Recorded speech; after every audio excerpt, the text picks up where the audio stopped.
Muito bem, economia e desenvolvimento com vocês, oferecimento de Sulpetro em favor da revenda do consumidor gaúcho, Celulose Rio-Grandense há mais de 50 anos, contribuindo para o desenvolvimento do nosso estado, Nardon e Nase, auditores e consultores, gerando resultados e credibilidade para seus clientes, e Sindareia, construindo para o Rio Grande cada vez mais forte. Bom, o Supremo Tribunal Federal está na onda, né? Todo mundo falando do Supremo, tem gente que sabe a composição do Supremo, os 11 integrantes do Supremo, e não sabe a escalação da seleção brasileira do Tite. Antigamente, a gente sabia a seleção brasileira, não sabia nenhum nome do Supremo Tribunal Federal, mas são os novos tempos, né? Eu acho que até é bom nós sabermos quem está aí por trás do poder no país, porque isso nos interessa muito mais do que o futebol. De qualquer maneira, o Supremo Tribunal Federal está com uma série de ações, uma série de processos lá que são interessantes, são importantes e que decidem muito das nossas vidas. Por exemplo, a Associação Direta de Inconstitucionalidade, número 5766, que fala e trata do acesso à justiça no direito do trabalho. Para conversar sobre isso, claro, nós trouxemos aqui a nossa especialista em Direito do Trabalho, a doutora Rafaela Filter. Hoje eu faço uma entrevista contigo, né? Porque o assunto comporta, né, Rafaela? É bom para a gente, né? Trocar ideias aqui e tal, né? Mudar um pouco o nosso esquema de espaço do direito do trabalho, né? É verdade. E aí?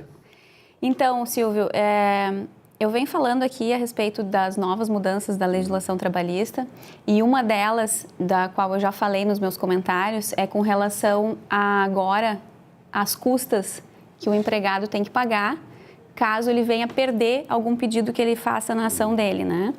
Porque o empresário que já foi demandado alguma vez na Justiça do Trabalho, que já respondeu algum processo de trabalho, sabe que às vezes o funcionário entra com uma ação e pede lá de A a Z os pedidos, né?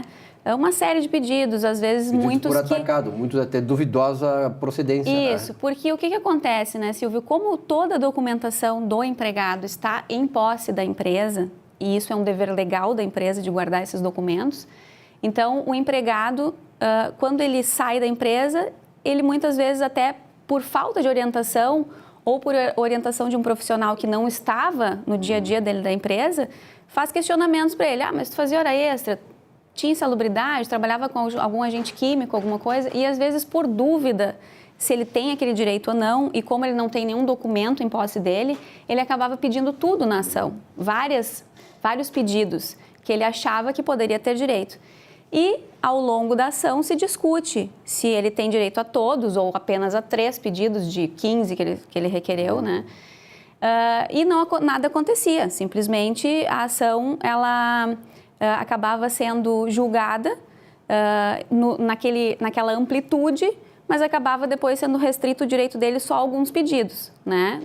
Até aí tudo normal. O que acontece? As empresas começaram a ver isso com maus olhos, achando que muitas vezes poderia ser até uma tentativa de se locupletar, né? Uma fé também, né? Uma fé, contra a empresa, isso. Né?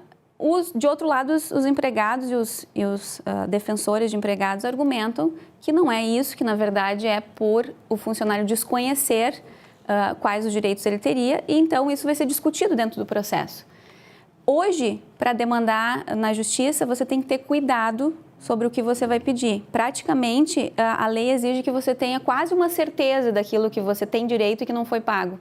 Porque se você pedir insalubridade e não conseguir depois numa perícia provar essa insalubridade, sabe, o empregado vai ser condenado a pagar essas custas do perito e de 5% a 15% em cima do valor do pedido que comportava essa insalubridade. Por exemplo, se ele trabalhou 5 anos, a insalubridade é calculada de 20% a 40% em cima do salário mínimo. Então, isso ia dar um valor X que dá para se apurar no início da ação já, né? Se fosse por todo o período de 5 anos, calculado 20% em cima do salário mínimo, ia dar X. Então, em cima daquele valor que ele estipulou para a insalubridade, ele vai ter que pagar de 5% a 15% se ele perder, né? E essa ação direta de inconstitucionalidade, ela trata justamente disso, da inconstitucionalidade dessa imposição que a lei trouxe. Por quê? Porque o funcionário ele é considerado hipossuficiente nessa relação entre empregador e trabalhador, né? Então, a situação da nova lei tornou mais gravosa né, o acesso à justiça, na verdade, dificultou mais o acesso à justiça do que o cidadão comum que entra com uma ação civil, por exemplo. Porque mesmo que ele tiver assistência judiciária gratuita, a lei diz que ele vai ter que pagar essas custas, descontada de créditos que ele ganhou na ação ou em outra ação, né, ou vai ficar suspenso a execução dessas custas por 2 anos, até podendo penhorar algum bem dele, se for o caso.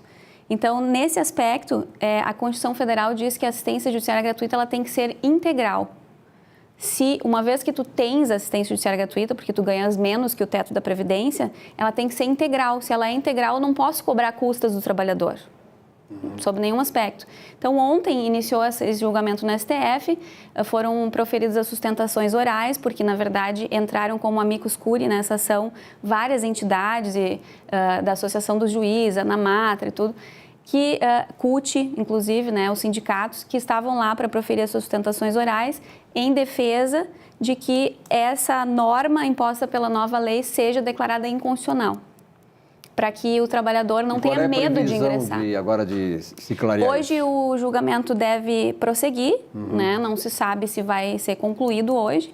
Com certeza não, isso é uma coisa muito complexa também. Vai demandar muita discussão, porque a lei é nova, a lei teve participação também de apoio, né, de ministros do Supremo e tudo, porque, na verdade, quando a gente vê aqueles deputados lá no Congresso Nacional, não são aqueles ali que fazem as leis. Né? São assessores, são pessoas mais gabaritadas. São lobbies de ambos os lados. Exatamente. Também, né? Então, vai abrir uma discussão muito ampla sobre isso, todos os ministros vão ter que proferir o seu voto, então acredito que não termine o julgamento hoje, mas numa próxima semana a gente pode trazer o resultado disso, mas é importante que o telespectador já saiba que isso está em discussão e que aquela medida provisória 808 que o governo federal fez para regulamentar alguns aspectos da lei que estavam controvertidos, caiu, caducou. Não foi aprovado no Congresso, então, caducou. se fala muito agora da insegurança jurídica que a lei trouxe também, né? Com certeza.